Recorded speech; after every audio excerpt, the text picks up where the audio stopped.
Hello, good morning.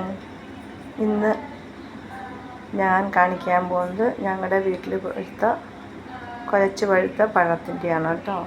അത് 27-ാം തീയതി ഒടിഞ്ഞു വീണു വാഴ. നല്ല കാറ്റും മഴയുണ്ടായിരുന്നു. ഒടിഞ്ഞു വീണതിന് ശേഷം ഞങ്ങൾ വെച്ച് പഴുക്കില്ലാണോ, പക്ഷെ അതെല്ലാം ഇന്നേക്ക് പഴുത്ത് കിട്ടി. അപ്പോൾ അത് ഞങ്ങൾ കാണിക്കുകയാണ് കേട്ടോ. അപ്പോൾ ഇന്ന് പുട്ടും പഴമാണ് ഉണ്ടാക്കിയിരിക്കണേ. പുട്ടും പഴം കൂട്ടി കഴിക്കാമെന്ന് വിചാരിച്ചു. അങ്ങനെ പുട്ടുണ്ടാക്കി. നന്നായി പഴുത്തിട്ടുണ്ട്. ചെറിയ കൊലയായിരുന്നു. ഇനി പഴുത്ത് വരുന്നേ ഉള്ളൂ ചിലതൊക്കെ.